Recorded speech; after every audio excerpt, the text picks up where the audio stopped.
tahun, 3 tahun, 2 tahun, 1 tahun, 6 bulan, 3 bulan, 1 bulan, pekan pertama, pekan kedua, pekan ketiga, pekan keempat. Kemudian social adjustment, melakukan komunikasi dengan masyarakat, maka mereka beritahu bahwa untuk menjadi perenang harus berlatih sama pelatih.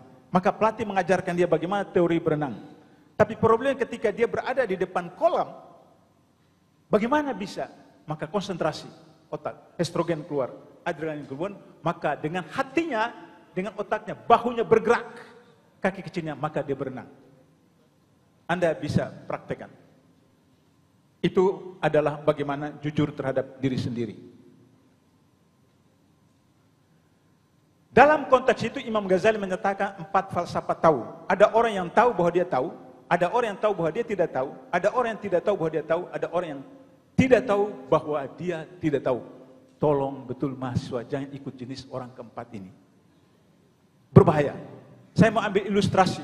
Orang pertama, tahu bahwa dia tahu. I proceed. Dia tidak ikut ujian SMA.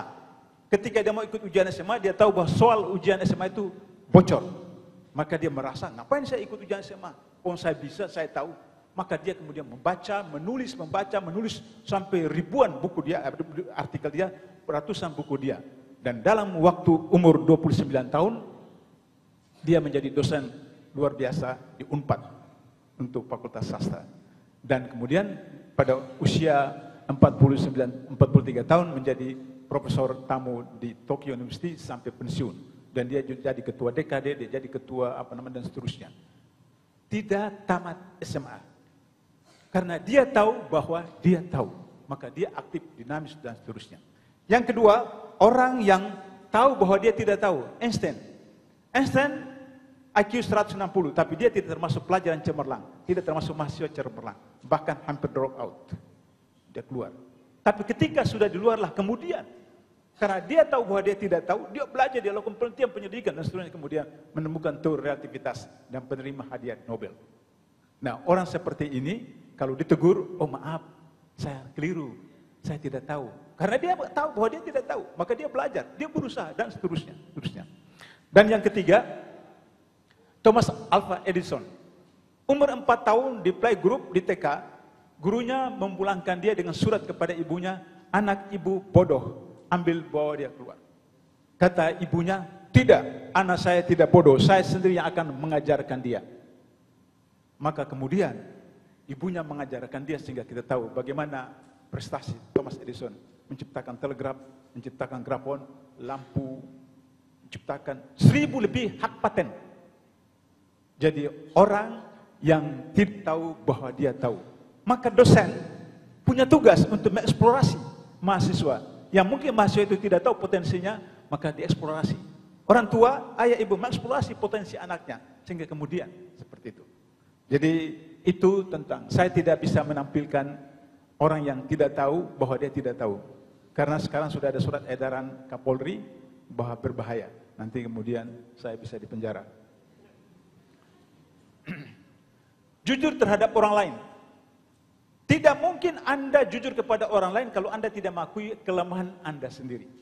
Syarat untuk mengakui kelebihan orang lain adalah mengakui kelebihan diri sendiri. Maka kemudian terjadilah apa yang disebut dengan complementary approach.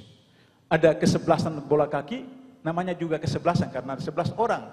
Jadi ada 11 fungsi. Ada penyerang kanan, penyerang kiri, gelandang kanan, gelandang kiri, ada penjaga gawang dan seterusnya. Dan penjaga gawang tidak bisa masukkan bola ke gawang lawan. Kecuali tendangan penalti, diberikan tugas oleh kapten, kemudian dia tendang. Atau penjaga gawang bisa menendang bola ke gawang lawan kalau 10 orang pemain di seberang itu tidur dan penjaga gawang di sebelah pergi ke toilet, baru dia tendang masuk. Tapi kalau tidak, tetap saja harus sesuai dengan job description. Kalau Anda tidak percaya, belajarlah dari 3 ekor anjing ini. Anjing besar menjadi palang, anjing kedua menjadi tangga, anjing ketiga meletakkan. Bagaimana job description? Ketika tidak jujur terhadap orang lain, ini dia. Ini dilebak. Mereka bernyabung nyawa menyeberang jembatan satu-satunya ini yang runtuh untuk datang ke sekolah. Sementara seminggu sebelumnya, adik kandung Gubernur Banten ditangkap oleh KPK. Disita 56 mobil mewah, truk, bus, dan motor besar. Coba Anda lihat, akses ke Google, datang ke Mars, ke Jupiter, ke Saturnus, ke bulan, ke matahari. Ada nggak orang yang disita sampai 56 mobil? Tidak ada, kecuali di Indonesia. Karena Indonesia itu outer space, di luar tata surya.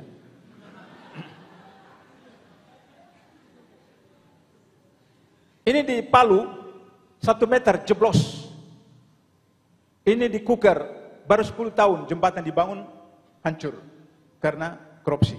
Anda datang ke Palembang, jembatan Ampera, itu puluhan tahun, masih kokoh. Ini baru 10 tahun Kuker, karena korupsi. Karena suami tidak jujur kepada istrinya telepon, "Bang, udah jam 7, belum pulang." "Oh, lagi rapat." Padahal dia merapat ke tempat yang lain, seperti itu. Maka pulang kemudian digebuk, jadilah KDRT. Jujur terhadap lingkungan. Bagaimana lingkungan, bagaimana taman, bagaimana itu.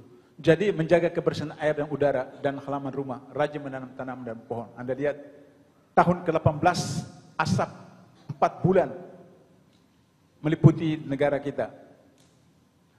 Tidak jujur terhadap lingkungan, ini hasilnya. Ini Riau.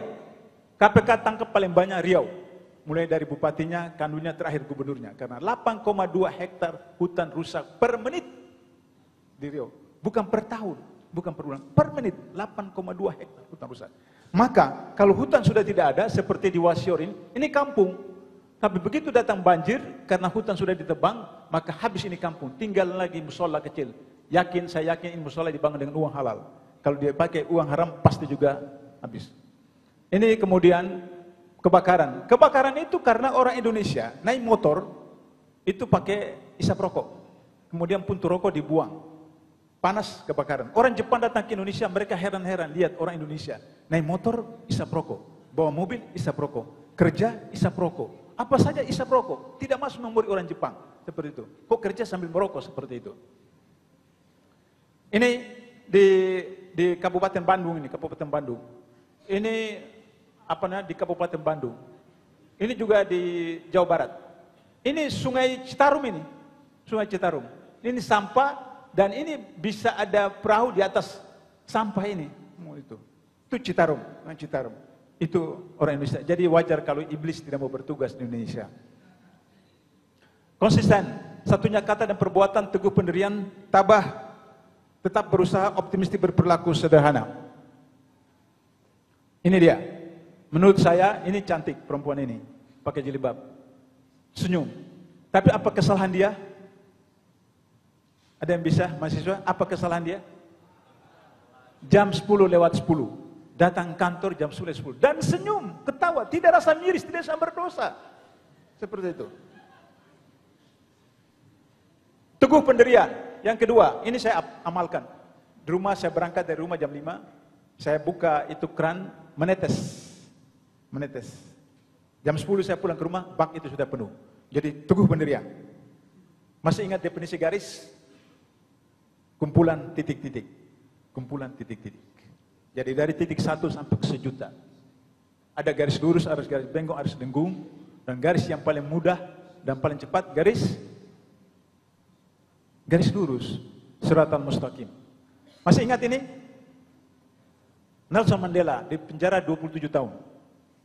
Keluar jadi presiden. Saya waktu mahasiswa ditangkap 2 tahun saja, saya udah belum menikah, masih muda, sudah ditangkap 2 tahun aja udah luar biasa. Ini 27 tahun. Tabah, keluar jadi presiden. Tapi tabah harus berusaha. Berusaha. Dia pengedar koran di Depok. 15 tahun dari hasil jual koran. Ngumpul tahun kemarin, 2014. Naik haji. Jadi harus berusaha. Tapi harus optimistik. Optimistik. Mahasiswa bisa sebut isi gelas ini penuh atau kosong? Halo mahasiswa? Penuh. Ini setengah, ini kosong. Pak Wakil Rektor, ini kalau masuk KPK nggak ada yang lulus. Saya katakan optimistik. Optimistik, semua ini penuh. Penuh air, penuh setengah air, setengah udara, penuh udara. Positive thinking. Positive thinking. Kalau misalnya negatif thinking, Pak Rektor mengatakan, ayo besok serahkan makalah atas ceramah Pak Abdullah. Aduh Pak, banyak tugas macam. Percayalah tidak bisa.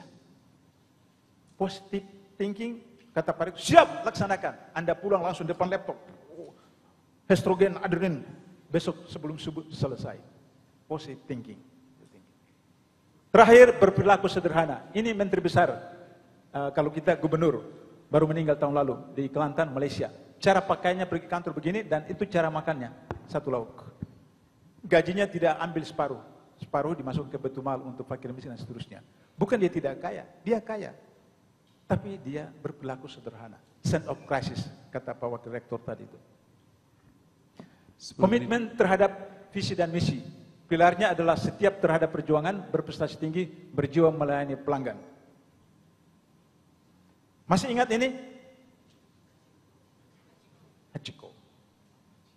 Setiap hari dia antar tuannya profesor untuk mengajar di Universiti Tokyo, naik kereta api jam 7 pagi.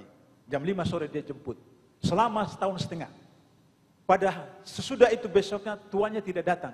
Dia pulang, besok dia datang lagi jemput. Begitu setiap hari. 9 tahun dia menanti. Ini anjing loh. Bukan manusia, anjing. 9 tahun menanti. Sampai petugas-petugas itu dikasih, kemudian dikasih makan, dikasih minum apa, kemudian meninggal dia. Dan mereka abadikan tentang kesetiaan, komitmen. Ini sarang burung gagak. Bagaimana dia buat sarang burung gagak?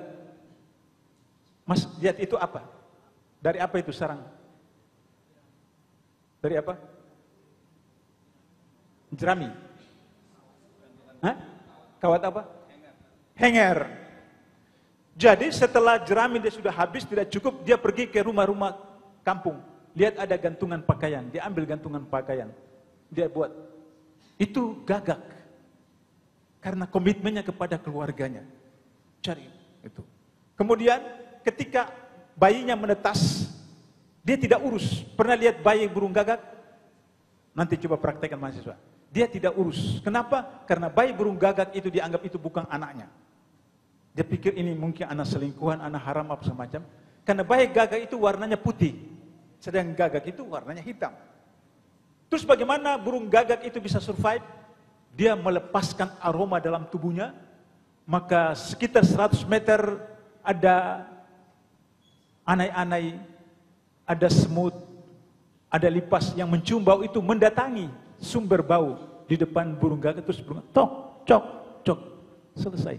1 bulan, kemudian 2 bulan, mulai tumbuh bulu hitamnya. Baru ibu burung gagak, oh anak saya ternyata. Baru dia urus bagaimana komitmen kepada anak. Pohon kelapa, luar biasa. Kinerjanya luar biasa. Kita di ruangan ini tidak ada satu pun yang punya kinerja seperti pohon kelapa. Daunnya untuk ketupat, airnya untuk minum segar. Demam, minum senang. Air kelapa tua untuk kelapa. Isi kelapa, santan, ampasnya untuk ayam. Tempurung kelapa untuk setrika, tempurung kelapa untuk mangkok, tempurung kelapa untuk sendok, tempurung kelapa untuk minyak, diproses untuk minyak.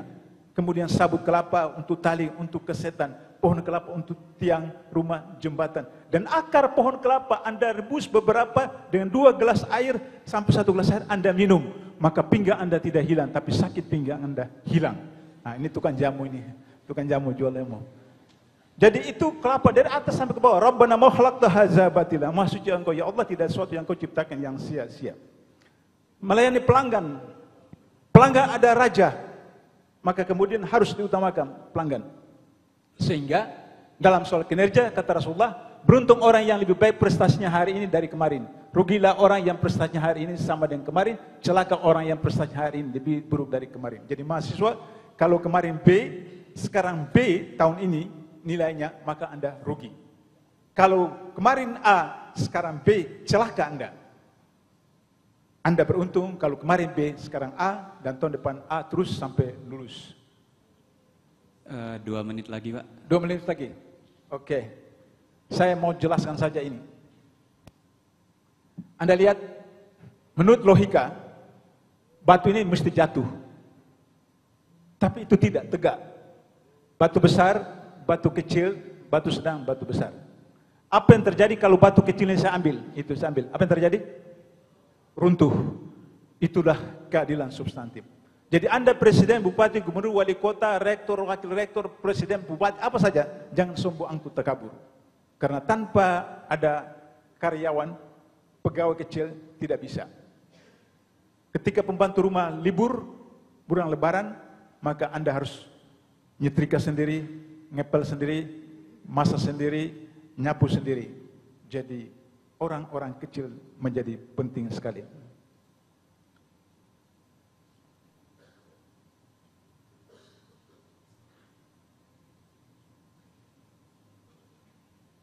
Ini saja, terakhir.